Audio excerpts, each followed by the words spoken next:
Ascent étant une map très simple aussi, probablement une des plus simples en termes de structure générale. Il n'y a pas trop de fantaisie qui peuvent se faire. C'est peut-être aussi pour ça que c'est une carte appréciée. Oui. Ça repose vraiment sur le synchronisme, l'exécution et le placement de nos compétences sur le bombsite pour le forger à notre goût. Et Ascent permet très clairement, avec des plutôt grands espaces, quelques choke points assez simples à maîtriser, comparativement à là où on va aller un peu plus tard dans la soirée sur Fracture, qui elle est une map beaucoup plus tortueuse et ouverte à des rotations et des surprises sur les mouvements. Ouais, et j'ai hâte de voir si on va peut-être pas voir quelque chose comme Neon un peu plus tard sur Fracture, ou des personnages vraiment basés sur la mobilité encore plus.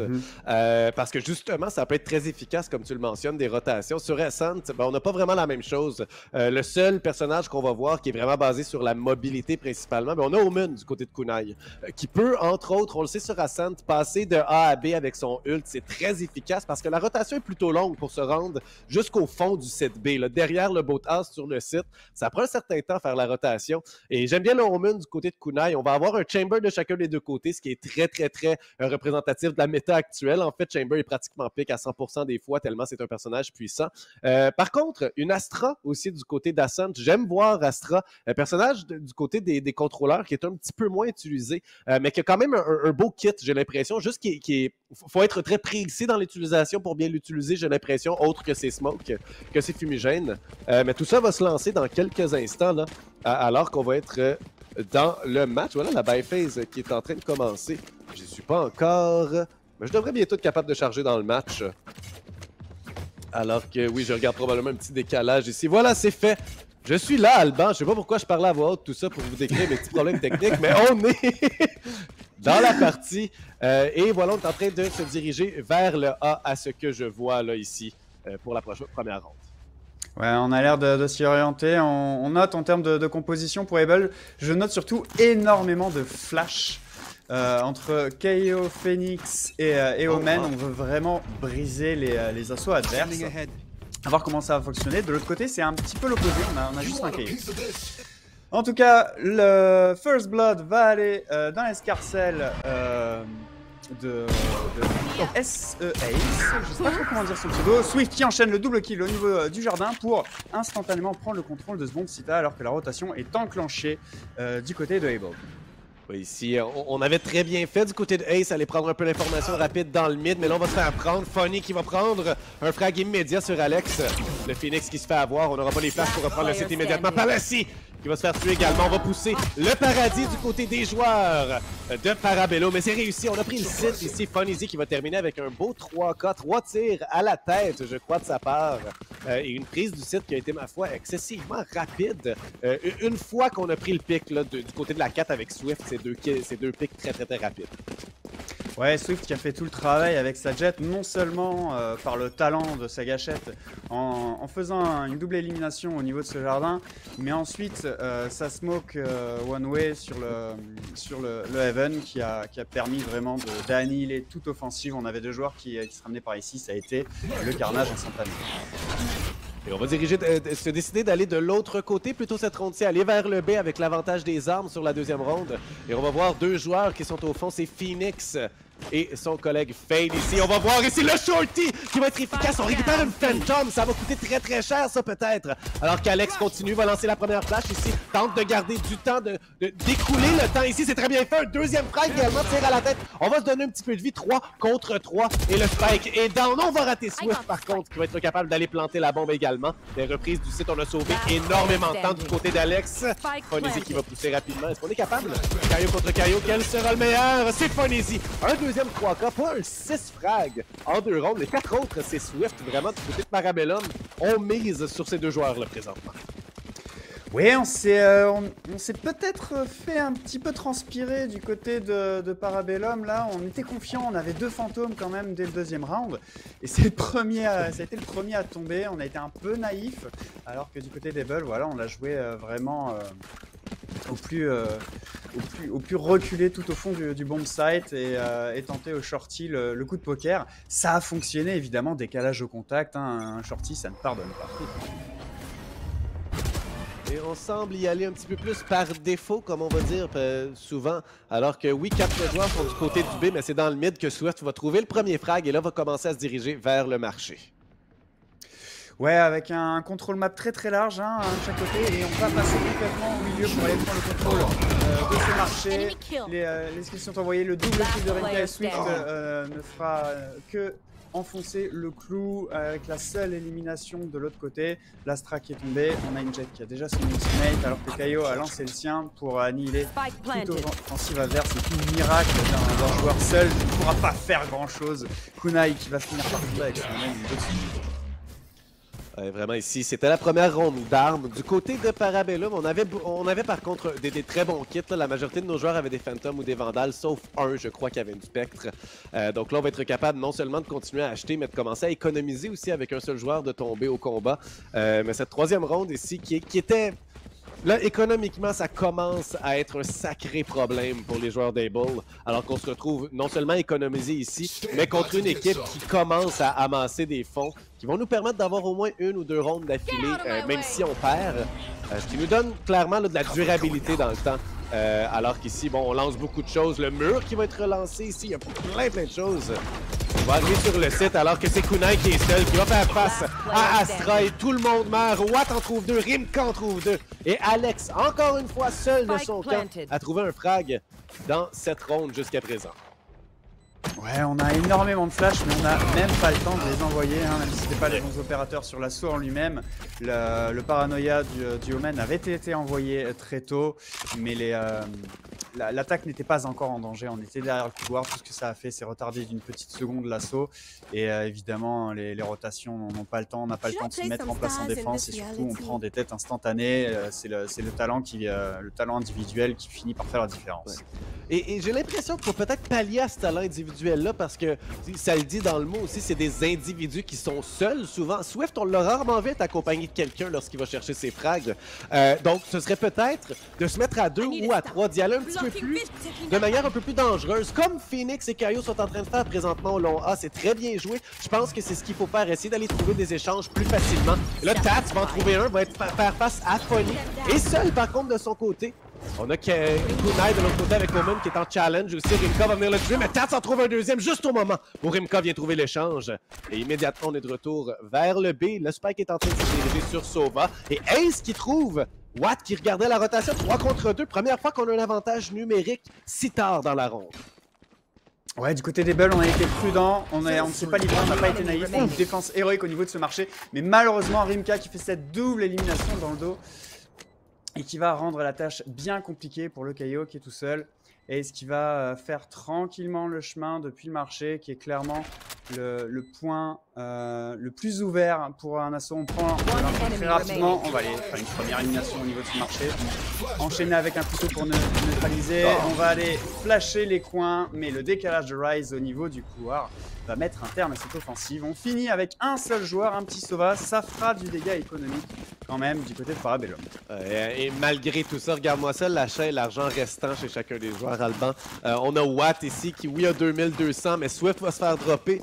Alors qu'on a 4 joueurs qui sont assurés de pouvoir acheter prochaine ronde. Et en fait, Watt, c'est sûr aussi à 2200 qu'il va avoir assez d'argent. On était 3 joueurs au-dessus de 8000 en débutant la ronde. Donc vraiment, oui, c'est bon. Mais il va falloir le faire au moins 1 ou 2 fois d'affilée encore. Et il va falloir commencer à en afficher au tableau des scores parce qu'à 5-0, ça commence déjà à nous glisser. À l'attaque, on n'a pas l'avantage. Mais Alex commence très bien la ronde. Alex qui joue très bien depuis le tout départ, là, a 4 frags jusqu'à présent. Des frags qui ont été importants, qui se sont fait sentir, même si on n'est pas allé chercher les rondes. Tats va trouver aussi quelques dégâts sur Rimka, mais là, l'entrée sur le CTA, c'est Swift qui l'emporte. Tats en trouve un autre de l'autre côté, mais Swift est capable de répondre. Et là, 2 contre 2, Tats est rendu à son autre. Palacy avec le shérif surpuissant et Funeasy qui a seulement quelques points de vie. 1 contre 2 avec si peu de vie. Qui va l'emporter? 12 de vie, Alban. Est-ce qu'on va être capable longtemps de se pousser délicatement? Roule de tête pour savoir s'il est là. On le fait. Bien sûr, les dégâts pour l'amener à 1 de vie immédiatement. Et là, c'est Funeasy qui va tenter d'aller chercher. Finalement, on en trouve une du côté des balls. Et une belle ronde aussi. Une ronde qui était importante, je crois, à 5-0. Ouais, et puis pour Able, ce que j'attendais, c'était le réveil de Palazzi, qui est une de leurs meilleures joueuses, vraiment, qui fait des miracles sur son chamber, et qui avait toujours une fiche vierge dans ce match.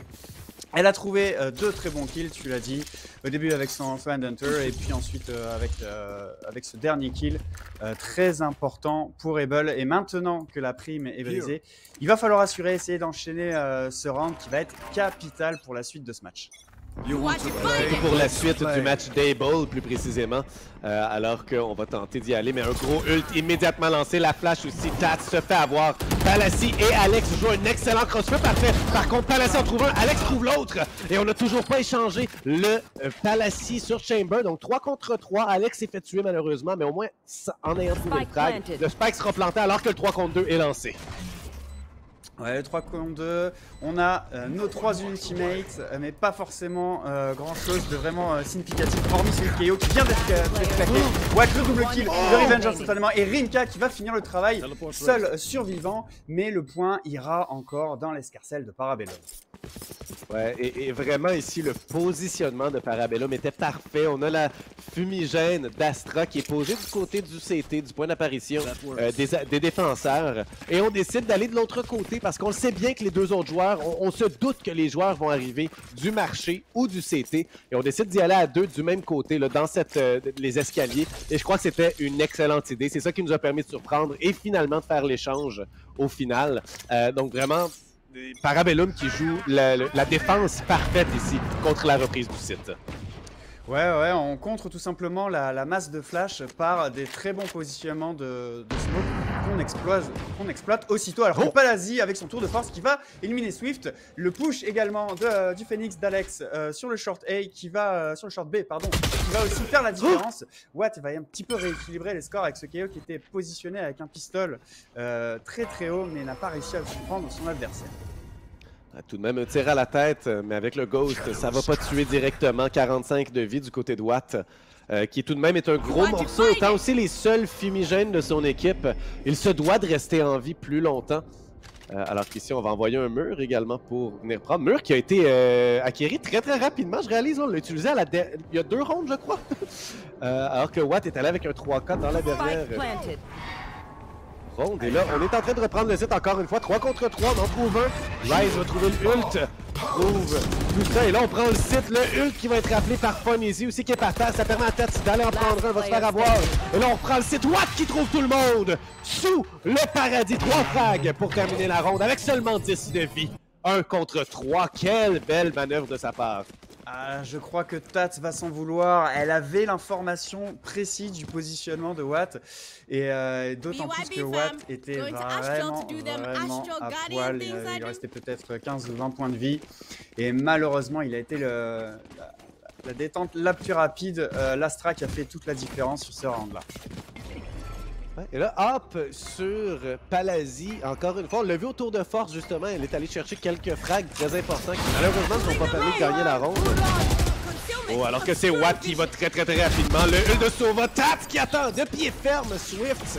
Un tir à la tête rapide, mais là, le site est déjà complètement abandonné avec Rimka qui va venir surprendre Ace dans le mid. Le Kaio est perdu. Et là, on est à 2 contre 4. On continue à se faire pousser. Rimka qui est là. On aura le Kaio aussi. Fonizzi qui est bien présent. Et là, on peut rien faire en ce moment. On se fait complètement contrôler par nos adversaires du côté d'Able. Parabellum qui semble s'en tirer là, avec pas trop de difficultés en ce moment. Non, Able qui essaye d'exploiter leur stratégie sur leur sélection d'agents, hein, c'est-à-dire que des flashs, ça va vous servir soit à casser un rush, soit au contraire à aller sauter à la gorge de l'adversaire au début de round. Mais là, ça fait peut-être un petit peu trop de fois qu'on tente le coup avec le Phoenix. C'est passé quelques fois, mais là, on ne se fait plus prendre du côté de Parabellum et on arrive instantanément à mettre les têtes bien avant de se faire flasher. Peut-être un petit peu trop précis. Alors qu'Alex va tout de même aller trouver Watt, qui est en train de se glisser dans sa propre fumigène pour aller chercher l'orbe. Un 5 contre 4, encore une fois, on a l'avantage. Palazzi qui a pris le contrôle du B-main aussi va devoir se replier pour aider ses 2 coéquipiers que Swift est venu se débarrasser si rapidement. 3 contre 2. Faisons ça 2 contre 2. Alex qui va se trouver un petit peu de vie également dans son feu. Et se réjouir de la chaleur de son joli feu. 2 contre 2, mais on est très loin présentement. Il va falloir se On va pas avoir beaucoup de temps lorsqu'on sera rendu vers le site, ce qui donne possibilité à Rimka et Ryze de venir se positionner de manière très avancée, Alva. Allez, on va aller instantanément se faire saisir, comme je disais, hein. Malheureusement la flash c'est une bonne idée, mais quand on se prend une balle d'opérateur tout avant, ça ne sert à rien. Rimka qui vient faire un très bon deuxième kill à mi-distance, la défense est impeccable. Encore un seul joueur survivant, mais ça tient bien pour Parabellum. Oui, ça tient bien. Encore une fois, seul un joueur en vie, mais tout de même, j'ai l'impression qu'on avait l'avantage du positionnement du côté de Parabellum. Lorsqu'on a planté le spike, on s'est dirigé vers deux positions très très puissantes, très très loin du site. Mais on pouvait se le permettre contre les joueurs contre qui on était. Et ensuite, ben, ça nous donne l'avantage sur le premier joueur qui tente. On fait le 2 contre 1. Ensuite, ben, il n'y a plus grand-chose. On a seulement échangé le dernier frag et le 1 contre 2 ne devrait pas se dérouler. Alex qui s'est glissé, par contre, va faire voir sa position. Et là, hop, qui va rater son tir, Rimka, malheureusement. Qui va devoir là, pallier avec la défaite. Ouais, l'échec d'avoir tiré sur son adversaire. Alex qui se fait presque prendre. Swift trouve au moins le premier frag. Et là, la flash qui va arriver beaucoup trop tard. Alban, Swift qui arrive à toute vitesse pour surprendre tout le monde. Le spike est dans le mise! En trouve-le tout de même. Rééquilibre un tout petit peu les chiffres. Omen qui se retrouve tout seul. Kunai 1v3 sur le bon sit-out. On dirait que ça va être mission impossible. Avec un Omen, on a un paranoïa, mais malheureusement, on n'a pas de smoke. Et voilà, l'élimination Watt qui était montée directement sur la plateforme pour aller au-devant de l'adversaire. Et oui, on manque de smoke peut-être pour ces retakes, hormis quand il reste les Omen, mais je pense que la composition de Able est clairement une composition qui peut briller en attaque.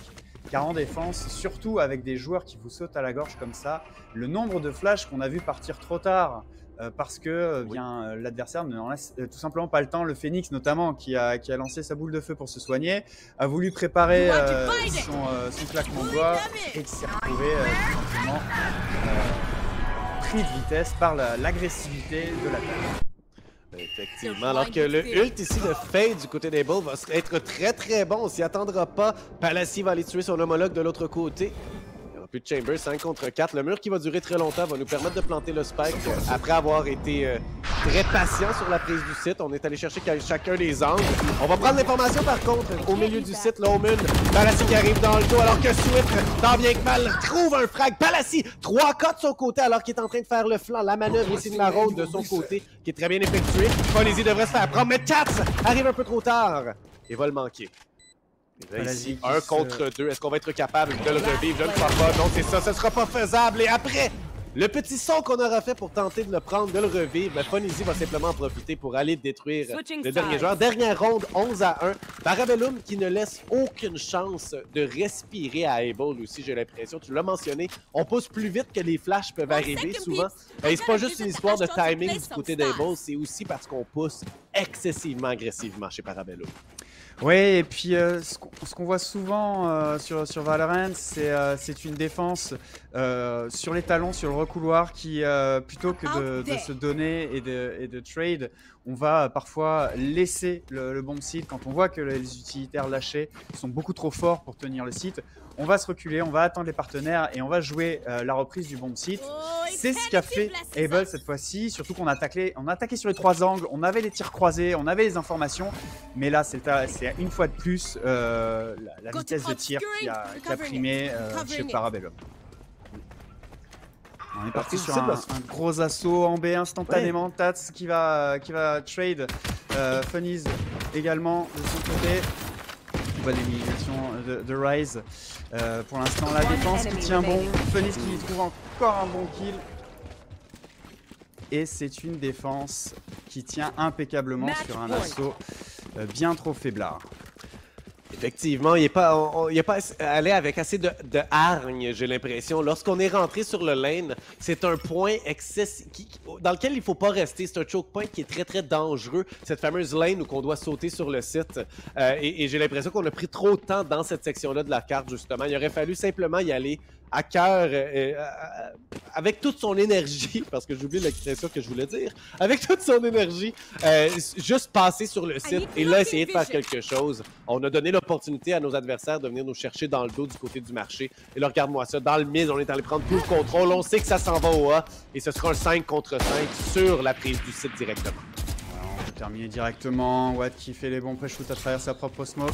Rift qui arrive sur le flanc et fait une brochette instantanée, un triple kill. Fenix et Watt complètent le travail et c'est une expédition faite par Parabellum qui s'impose 13-1 contre Able.